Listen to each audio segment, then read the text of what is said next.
Hello guys and I know कि मैं बहुत ही दिनों बाद ये वीडियो अपलोड कर रहा हूँ। I am so so so sorry. मतलब मैं माफ़ी के लायक हूँ ही नहीं, क्योंकि मुझे नहीं पता मैं क्यों रिकॉर्ड कर नहीं रहा था। मुझे करना चाहिए था, मुझे बनाना चाहिए था वीडियोस। मुझे आई डोंट नो, मैं डिमोटिवेट हो चुका हूँ कि क्या मुझे रिस्पॉन्स नहीं आते, इसीलिए मुझे व्यूज़ मैंने सब कुछ ट्राई कर लिया। मैंने टैग्स ट्राई कर लिए, मैंने नाम चेंज कर लिया, मैंने थंबनेल भी ट्राई करके देखा कुछ नया, बट कुछ नहीं हो रहा है। And I am not getting that much view जो मुझे चाहिए।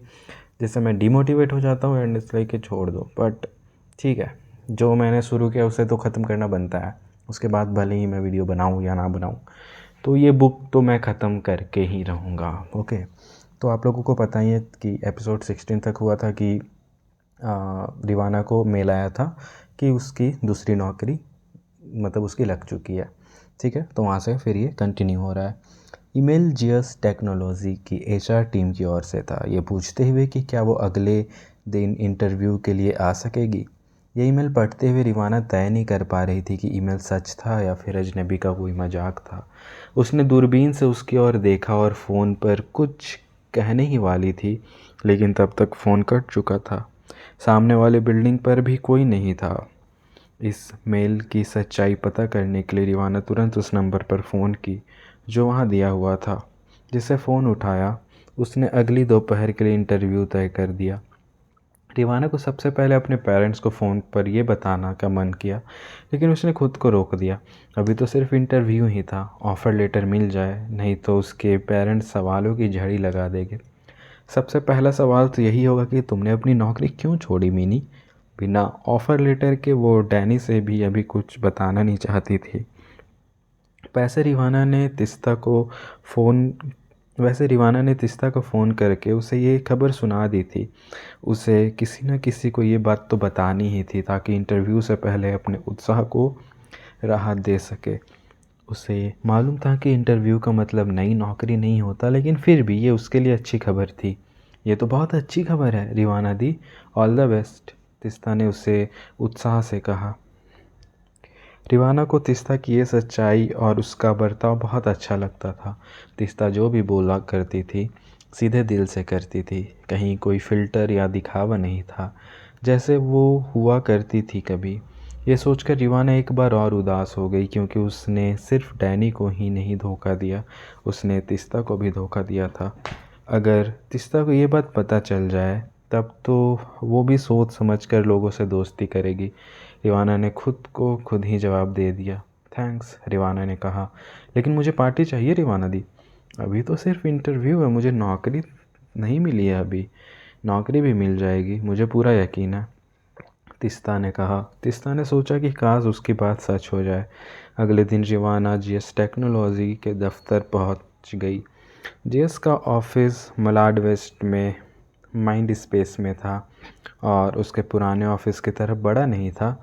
उसे ये जगह ठीक से याद थी, क्योंकि यही वो जगह थी जहां आर्धो को ढूंढते हुए वो आई थी। आज भी वो आर्धो से टकराने वाली थी। रिवाना पहली बार बिल्डिंग के भीतर जा रही थी। उसे पता चला कि नेपच्यून सॉल्यूशन जीएस से 2 मंजिल नीचे था।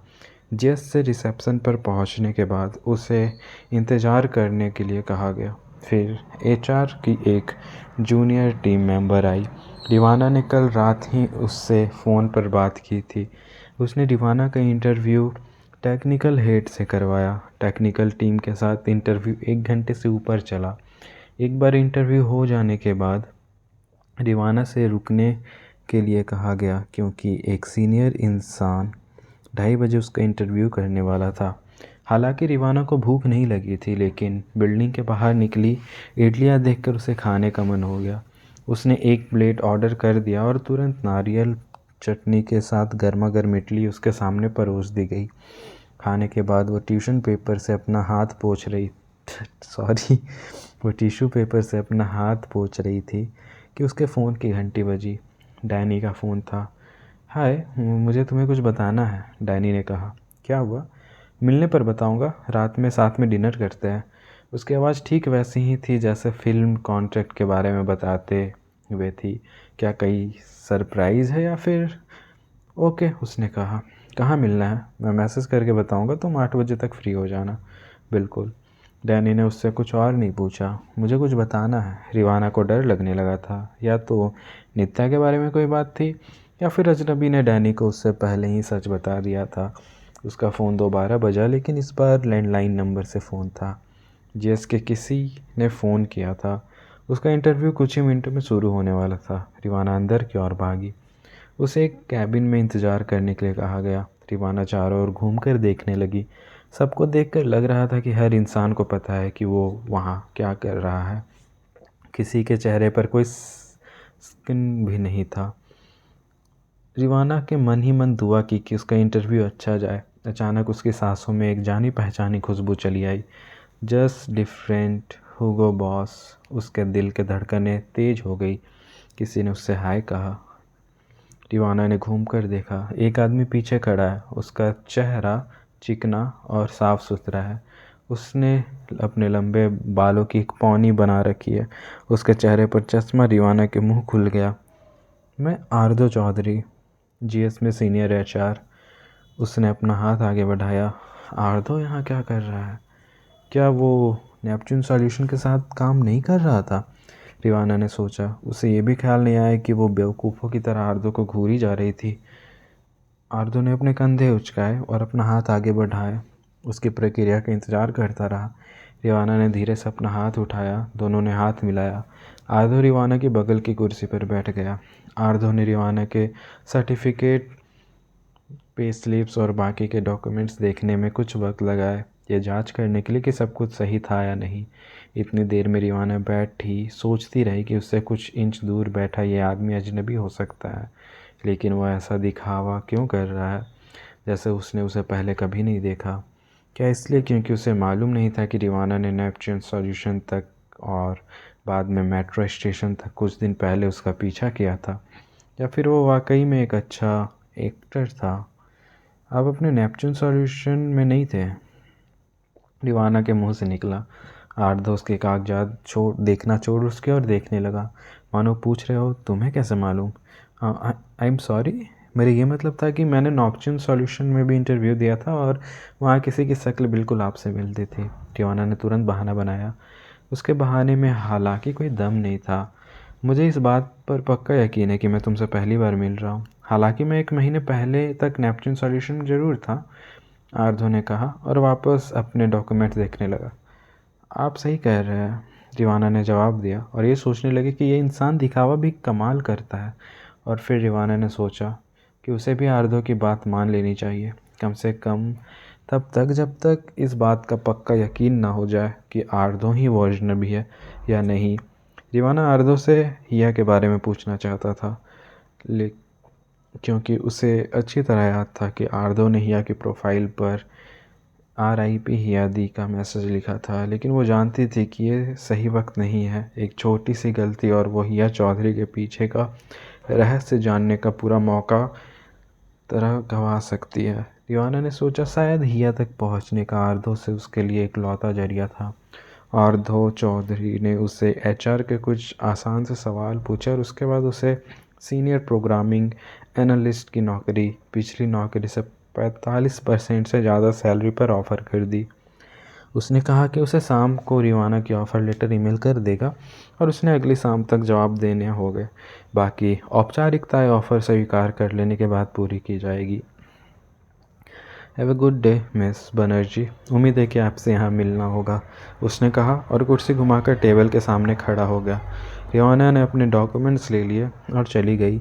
HR स्पेस से निकलते हुए उसने घूर कर आर्दो की ओर देखा। उसने जल्दी से वापस अपनी नज़रें दूसरी ओर कर ली क्योंकि आर्दो भी उसकी ओर ही देख रहा था। आखिरकार थोड़ी सी राहत। उसे फ़िलहाल कोलकाता जाने की ज़रूरत नहीं पड़ेगी। उसके दिमाग में 2 बातें चल रही थी। आर्दो इस कंपनी में 1 महीने पहले ही आया और अब वो यहाँ ज्वाइनिंग करने वाली थी। क्या यह अजनबी की योजना थी या क्या उसे यह कहना चाहिए कि आर्दो की योजना थी? जीएस से बाहर रिवाना लिफ्ट में ही 2 पुरुष और 1 महिलाओं के साथ दाखिल हुई। दोनों पुरुष अपने निचले वाले माले ही उतर गए जबकि महिला सबसे नीचे माले के कुछ माले ऊपर उतरी। रिवाना अब लिफ्ट में अकेली थी। वो ईमेल देखने की कोशिश कर रही थी, तभी 3G कनेक्शन चला गया। उसके बाद नेटवर्क भी चला गया। वो लिफ्ट में अपने मंजिल तक पहुंचने का इंतज़ार करती रही, लेकिन पहुंची नहीं। अचानक लिफ्ट रुक गई, बिजली भी चली गई। रिवाना को तुरंत याद आया कि कैसे अजनबी ने गोरेगांव के उस अपार्टमेंट में उसके साथ ठीक यही किया था। वो लिफ्ट के बंद दरवाजे पर ज़ोर ज़ोर से धक्का देने लगी और मदद की चिल्लाने लगी। उसे बाहर कुछ लोगों की आवाज़ सुनाई दे रही थी। किसी ने उससे पीछे हटने के लिए कहा, क्योंकि वो दरवाजे के बाहर से खोलने की कोशिश कर रहे थे। रिवाना वापस चिल्लाई कि वो दरवाजे से दूर रहे। लिफ्ट के दरवाजे को किसी ने अपने हाथ से खोला। उसने देखा कि उसके सामने एक लंबा चौड़ा शख्स फॉर्मल नीली शर्ट में खड़ा है। उसकी काली पैंट पहन रखी है और उसे देखकर लग रहा है कि वो अभी अभी ऑफिस से निकला है। उसके चेहरे में एक आत्मविश्वास था। उसकी नाक और ठुड्डी तीखी थी। उसकी आंखों का रंग हल्का हरा जैसा था। वो आदमी उसकी प्रतिक्रिया का इंतज़ार कर रहा था। रिवाना को तब तक समझ में आ गया था कि लिफ्ट फर्श से कुछ ऊपर आकर रुक गई। उसे नीचे कूदना होगा। तुम नीचे कूद सकती हो, तुम सुरक्षित हो, उस आदमी ने कहा, और आवाज़ सेक्सी थी और उसमें अद्भुत आत्मविश्वास था। अगर उसे ये मालूम भी होता कि नीचे कूदने से उसे चोट लग जाएगी, वो उस आदमी के भरोसा की वजह से फिर उसे नीचे कूद जाती। रिवाना थोड़ा नीचे झुकी और उसने खुद को हवा में फेंक दिया। वो सीधे आदमी के बाहों में जा गिरी। जिस तरह उसके हाथों ने रिवाना की मांसपेशियों को थामा था, रिवाना के शरीर में एक सिरहन सी पैदा हो गई। उस आदमी ने उसे तुरंत ज़मीन पर रख दिया। थैंक यू, रिवाना ने कहा। यू आर वेलकम, उस आदमी ने कहा, और तेज़ तेज़ कदमों से चलता हुआ वहाँ से निकल गया। रिवाना उसे एक स्कूल के बच्चे की तरह घूरती रही। उसके जाने के बाद उसने एक बार सीढ़ियाँ ली। उस शाम रिवाना बांद्रा के हाईवियन सैक पहुंची। डैनी ने उसे वहीं मिलने के लिए कहा था।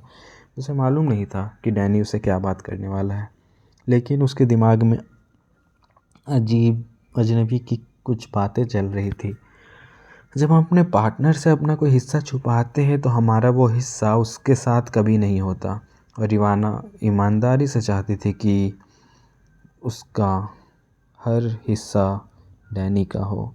उसने अपने ऊपर उस किसी छुअन को महसूस की। इससे पहले कि घूमती, डैनी ने उससे गाल को चूम लिया और सामने वाली सीट पर बैठ गया। ये लो, डैनी ने उसके सामने टेबल पर एक लिफाफा रख दिया। ये लिफाफा फिल्म कॉन्ट्रैक्ट वाले लिफाफे से बहुत छोटा था। क्या है ये? रिवाना लिफाफा खोलने का थोड़ा घबरा रही थी। खुद ही देख लो। वह अभी भी रिवाना को कोई हिंट नहीं दे रहा था। रिवाना ने धीरे धीरे लिफाफा अपनी ओर खींचा और उसे खोल लिया। उसकी नज़र अभी भी डैनी पर थी, घबराई हुई। फिर उसने नीचे देखा और रिवाना का चेहरा खिल गया। लिफाफे में एक चेक था। डैनी के आधिकारिक रूप से उसकी पहली फिल्म मिल गई थी। रिवाना उछल पड़ी और उसे डैनी को गले लगा लिया। कांग्रेट्स बेबी, रिवाना ने उसके गाल को चूम लिया। थैंक यू सो मच, मैं तुम्हारे इस रिएक्शन का इंतज़ार कर रहा था, डैनी ने उसके होठों को चूमते हुए कहा। दोनों ने एक दूसरे को गले लगाया और फिर अलग होकर अपनी अपनी कुर्सियों पर बैठ गए। मुझे बेहद खुशी हो रही है, रिवाना ने कहा। मुझे भी। रिवाना ने 7 लाख का वो चेक उठा लिया और नज़दीक से देखा। हम साथ मिलकर ये मौका सेलिब्रेट करेंगे। बहुत दिन हो गए, रिवाना ने कहा। मेरे दिमाग में एक आइडिया है। कैसा आइडिया? कल देखना, कल छुट्टी ले लो। कल एक्टिंग वर्कशॉप बंद है और परसों से मैं फिर बिजी हो जाऊंगा। हम कल इस्तेमाल करते हैं। जैसे ही डैनी ने छुट्टी की बात की, रिवाना ने जल्दी से अपना फ़ोन पर अपने ईमेल चेक किया। आर्थर चौधरी का ईमेल था। ऑफ़र लेटर खुद पढ़ने के बाद रिवाना अटैचमेंट डैनी को दिखाया। नई नौकरी 45% के इजाफे के साथ। मुझे कुछ और कहने की ज़रूरत है? डबल खुशी की बात है। मैं बेसब्री से इस ऑफ़र का इंतज़ार कर रही थी। अब हम कल अपने तरीके से सेलिब्रेट करेंगे। बिल्कुल, रिवाना ने कहा और तुरंत कन्फर्मेशन की ईमेल भेज दी। उसने डैनी की ओर देखा जो मेन्यू देख रहा था। क्या उसे सच बता देना चाहिए? रिवाना ने सोचा। दोनों कितने खुश हैं अभी। अगर सच इनकी ये खुशी बर्बाद कर दी तो? नहीं, सच बताने का ये मौका नहीं था। दोनों ने ड्रिंक ली, खाना खाया, साथ में डांस भी किया और पूरे वक्त रिवाना खुद को ये समझाती रही कि सच बताने के लिए ये लम्हा सही नहीं है। दोनों अब हवाईयन सेक से बाहर निकले। कुछ दूरी गली में चलना पड़ा क्योंकि डैनी अपनी कार थोड़ी दूर पार्क करके आया था। दोनों गाड़ी में बैठ गए। मेरा फ़ोन कहाँ है? डैनी ने कहा। रिवाना को ज़रा भी अंदाज़ा नहीं था। सेट मुझे लगता है मैंने फ़ोन वहीं छोड़ दिया। एक सेकेंड रुको। रिवाना अपना फ़ोन लेने के लिए वापस चला गया। डैनी अपना फ़ोन लेने के लिए वापस चला गया। खाली गली में गाड़ी में अकेली बैठी रिवाना अपने माँ को फ़ोन किया और बताया कि उसकी दूसरी नौकरी मिल गई है जिसमें ज़्यादा पैसा मिल रहा है। उसने डैनी के फ़िल्म कॉन्ट्रैक्ट के बारे में बताया। उसके पिता घर में नहीं थे और उसकी माँ ने कहा कि बाबा को घर लौटते ही सबसे पहले ये खबर वो सुनाएगी। जब वो बात कर रही थी तभी उसको किसी गाड़ी से पीछे से धक्का देने की बात सुनाई दी। मामा, मैं बाद में फ़ोन करती हूँ। रिवाना ने फ़ोन कट कर दिया। घूमकर देखा, वहाँ कोई नहीं था। उसे पहली बार एहसास हुआ कि ये गली कितनी खाली है। उसने खिड़की से बाहर झाँक कर देखने की कोशिश की। उसी वक्त गाड़ी के सामने वाले शीशे पर धक्का दिया। रिवाना एक झटके में वापस घूमी। उसके दिल की धड़कनें अचानक तेज हो गई। उसके सामने एक गाड़ी थी जिसकी हेडलाइट जल रही थी। हेडलाइट की सीधी रोशनी उसकी आंखों पर पड़ रही थी, इसलिए उसे उस कार के सामने की परछाई दिखाई दी। क्या ये आरधो था? उसने थूक निगला और आंखों की हेडलाइट की रोशनी बचने के लिए ढक लिया। क्या उसने अभी खुद ही डैनी को सच बताने जा रहा था? उसकी मांसपेशियां तनने लगी। उसके बाद जो हुआ उसके रिवाना की सांसें रोक दी। सामने वाले परछाई ने डैनी के गाड़ी के सामने वाला शीशा एक झटके में तोड़ दिया। रिवाना ने देखने की कोशिश की कि है कौन, लेकिन उसे कुछ दिखाई नहीं दिया। शीशा टुकड़ों में चूर हो गया, चारों ओर पड़ गया। उसने फिर से अपनी आंखें बंद कर ली। वो जानती थी कि वो सीट बेल्ट को कैसे खोलना है, लेकिन वो हिल नहीं सकी। दूसरी गाड़ी की हेडलाइट ऑफ हो गई। जब रिवाना अपनी आंखें खोली तो वहाँ कोई नहीं था। रिवाना अपने सीट बेल्ट खोलने ही जा रही थी कि अपने गोद में एक सफ़ेद कपड़ा दिखाई दिया। कुछ गलतियाँ सुरक्षित लगती इसलिए हमें आकर्षित करती है, लेकिन हम ये नहीं जानते थे कि वो गलतियाँ हमें व्यस्त हाईवे तक लेकर जाने वाली है। और तभी हमें ये फ़ैसला लेना होता है कि हाईवे पार करना है या नहीं। यह फ़ैसला तुम्हें छोटा सा लग रहा होगा, लेकिन यह फ़ैसला तुम्हारी ज़िंदगी बदल देगा। तुम हाईवे कब पार करोगे मीनी?